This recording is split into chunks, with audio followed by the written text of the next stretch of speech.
जयराम भाई हमारे छोटे भाई हैं, समय समय पर उनसे बातचीत होते रहती है, उनका मार्गदर्शन, उनका डिस्कशन में हम लोग मुख्य भूमिका निभाते रहे हैं।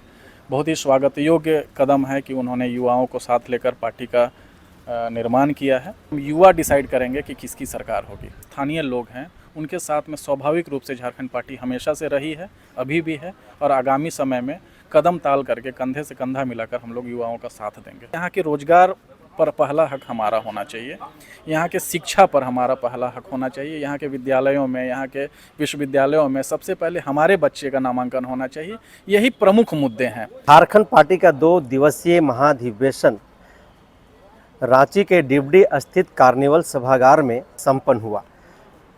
हमारे साथ केंद्रीय प्रवक्ता संतोष महतो हैं। 2 दिवसीय महाधिवेशन में क्या कुछ हुआ, किन किन मुद्दों पर बातचीत हुई है, संतोष महतो से बातचीत करके समझते हैं। सबसे पहले आपको बहुत बहुत बधाई रहेगा।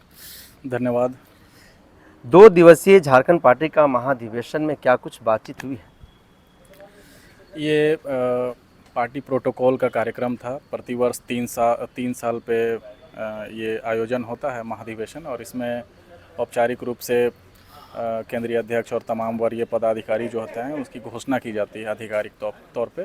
तो वही एक रूटीन कार्यक्रम था हमारा, लेकिन साथ ही साथ इसमें बहुत सारी महत्वपूर्ण जो मुद्दे हैं झारखंड से संबंधित, उन मुद्दों पर भी आगामी समय में झारखंड पार्टी मुखर होकर और आंदोलन का रुख इख्तियार करके और सकारात्मक परिणाम लाने के लिए प्रयास करेगी। उन सभी मुद्दों पर हमारी चर्चा हुई है। प्रमुख मुद्दों में से किन किन मुद्दों पर चर्चाएं हुई और क्या कुछ उससे नतीजा निकल करके आया?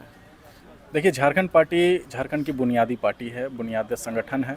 शुरुआत से ही हम लोगों ने यहाँ के लोगों के लिए, यहाँ के आदिवासियों, यहाँ के मूलवासियों के लिए, यहाँ के युवाओं के लिए, यहाँ के मेहनतकश मजदूरों के लिए पार्टी मुखर होकर आंदोलन करते आई है। अलग राज्य जो गठन की बात थी, उस आंदोलन का प्रमुख पार्टी भी हमारा झारखंड पार्टी रहा है। अभी वर्तमान समय में रोजगार से संबंधित जो झारखंड के युवाओं में असंतोष है, तो उस रोजगार को केंद्रित करते हुए झारखंड पार्टी आगामी समय में काम करेगी। ये प्रमुख मुद्दा हमारा रहेगा। साथ ही साथ डोमिसाइल का जो विवाद है, 1932 का खतियान जो हमारा शुरू से मांग रहा है पार्टी का, इस 1932 के खतियान आधारित स्थानीय नियोजन और तमाम तरह के नीतियों के निर्माण के लिए पार्टी हर एक स्तर पर काम करेगी। पार्टी के केंद्रीय अध्यक्ष एनोस एक्का जी को आ जाने से पार्टी कितनी मजबूत और कितना सशक्त हुआ है? किसी भी परिवार का मुखिया अगर परेशानी में हो तो निश्चित रूप से उसका प्रभाव पूरे परिवार पे पड़ता है। एनोस एक्का जी आए हैं, अब सक्रिय होकर राजनीति करेंगे तो निश्चित रूप से पार्टी को मजबूती मिलेगी। 1932 की बात हो, नियोजन नीति की बात हो, स्थानीय नीति की बात हो, या फिर 60-40 को लेकर के भी झारखंड में जो पिछले 2 महीने से राज्य के युवा सड़कों पर आंदोलन कर रहे हैं, इसको लेकर के झारखंड पार्टी का क्या स्टैंड है? बिल्कुल स्वाभाविक स्टैंड है हमारा कि हम यहाँ के यूथ के साथ में, यहाँ के लोगों के साथ में, जो यहाँ के मूलवासी हैं, जो यहाँ के स्थानीय लोग हैं, उनके साथ में स्वाभाविक रूप से झारखंड पार्टी हमेशा से रही है, अभी भी है और आगामी समय में कदम ताल करके कंधे से कंधा मिलाकर हम लोग युवाओं का साथ देंगे। जयराम महतो ने भी पार्टी का निर्माण कर लिया है। कल तक 60-40 नियोजन नीति खतियान के आधार पर वो आंदोलन कर रहे थे, एक बड़ी भीड़ भी उनके साथ थी। अब वही जयराम महतो ने पार्टी का निर्माण कर लिया, इसको किस तरीके से देखते हैं? देखिए, मैदान में ज़्यादा से ज़्यादा प्रतिभागी दौड़ें, रेस में ज़्यादा से ज़्यादा लोग दौड़े तो ही जीतने का मज़ा आता है। जयराम भाई हमारे छोटे भाई हैं, समय समय पर उनसे बातचीत होते रहती है, उनका मार्गदर्शन, उनका डिस्कशन में हम लोग मुख्य भूमिका निभाते रहे हैं। बहुत ही स्वागत योग्य कदम है कि उन्होंने युवाओं को साथ लेकर पार्टी का निर्माण किया है। आने वाले समय में क्या होता है ये देखने वाली बात है। तो झारखंड पार्टी की महागठबंधन के साथ में जाएगी या फिर 81 विधानसभा 14 लोकसभा पर इंडिपेंडेंट जो है सो अपनी कैंडिडेट खड़ा करेगी? क्या करनी है? पार्टी ने अपना अभी स्टैंड क्लियर कर दिया है कि हमारा अभी का जो तैयारी है वो है कि 81 विधानसभा में पार्टी चुनाव लड़ेगी, लेकिन आने वाले समय में किस तरीके से राजनीतिक परिस्थितियां बदलेंगी, किस तरीके का घटनाक्रम परिवर्तित होगा, उस आधार पर पार्टी फिर बैठक करेगी और सामूहिक निर्णय लिया जाएगा कि हम किस घटक के साथ जाएंगे। महाधिवेशन में एक वीडियो वायरल हो रहा है अभी कि 1932 हमारा बुनियादी मांग रहा है, इसकी शुरुआत हम लोग करने वाले हैं, लेकिन कुछ तथाकथित लोग क्रेडिट लेने के लिए शासन में आने के लिए, सत्ता की कुर्सी को हासिल करने के लिए 1932 का आधार बना करके वो लोग सत्ता की कुर्सी तक पहुँचे। राज्य की जनता ने उन लोगों को अवसर भी दिया, लेकिन 22 सालों में इस राज्य के प्रति जो उनको काम करना चाहिए था, जिस तरह से इस राज्य का विकास होना चाहिए था, उससे इतर उन लोगों ने इस राज्य को केवल लूटने और दोहन करने का काम किया। ये क्या है, थोड़ी ये क्लियर कर दीजिए। देखिए, व्यक्तिगत रूप से मेरा मानना है कि मुद्दे शिक्षा, स्वास्थ्य और रोजगार, ये 3 बुनियादी मुद्दे हैं। बाकी के मुद्दे इसी पे आधारित होते हैं। हम अगर स्थानीय नीति की बात करें या नियोजन नीति की बात करें, तो उसका अंततः जो उद्देश्य है, चाहे यूथ आंदोलन करें, चाहे यहाँ के आदिवासी आंदोलन करें या यहाँ के मूलवासी आंदोलन करें, हमारा अल्टीमेट जो उद्देश्य है वो उद्देश्य है कि यहाँ के रोजगार पर पहला हक हमारा होना चाहिए, यहाँ के शिक्षा पर हमारा पहला हक होना चाहिए, यहाँ के विद्यालयों में, यहाँ के विश्वविद्यालयों में सबसे पहले हमारे बच्चे का नामांकन होना चाहिए। यही प्रमुख मुद्दे हैं। युवा लोग जो है मुखर होकर आंदोलन कर रहे हैं, हम लोगों ने उनका सहयोग दिया है, सहयोग देने का हम लोगों ने प्लानिंग भी किया हुआ है।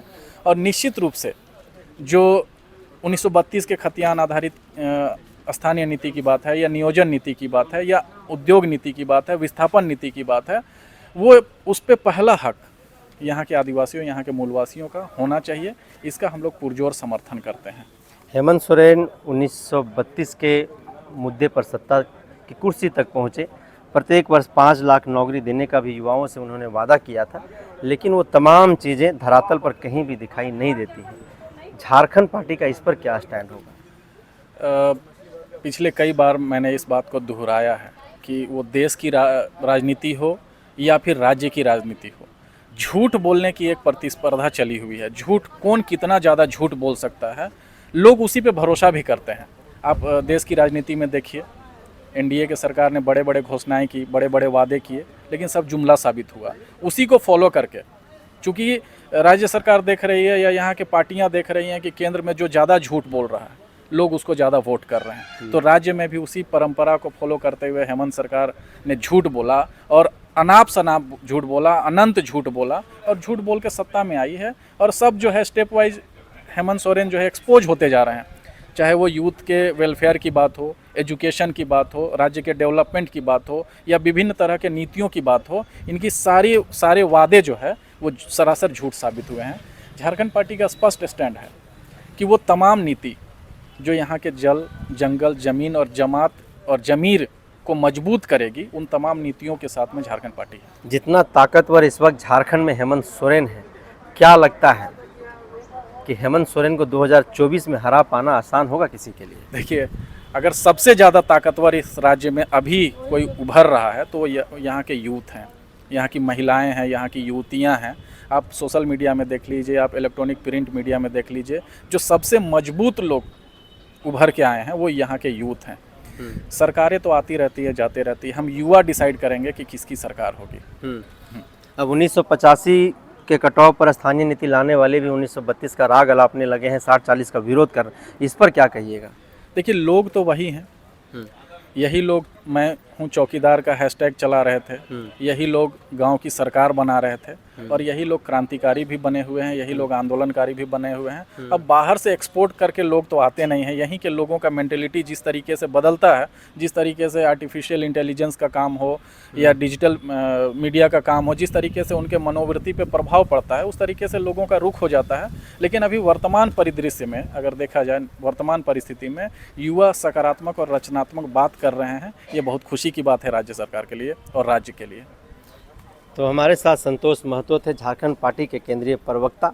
इन्होंने स्पष्ट तौर पर कहा कि ज़मीनी जो मुद्दे हैं उस मुद्दों को लेकर के हमारी पार्टी फिर से सड़क पर उतरेगी और एक आंदोलन की ओर हमारी पार्टी जाएगी और राज्य के ऐसे कई मुद्दे, उन मुद्दों पर भी हमारी पार्टी आंदोलन करेगी, क्योंकि हमारा यह पार्टी 1932 को लेकर के शुरुआती समय से ही मुखर रहा है और हमारी यह एक पुरानी मांग है। इस मांगों के साथ कई लोग सत्ता की कुर्सी तक पहुंच गए, लेकिन इस राज्य का भला नहीं हुआ। इससे इतर इस राज्य का दोहन और इस राज्य को केवल लूटा गया है और यही कारण है कि यह राज्य आज बेरोजगारी का दंश झेल रहा है, भुखमरी का दंश झेल रहा है। तो झारखंड पार्टी के ऐसे ही वक्ताओं से मैं आपको मिलाता रहूँगा, झारखंड के संदर्भ में बातचीत करके मैं आप तक पहुँचाता रहूँगा। तब तक आप बने रहिए हमारे साथ। जोहार।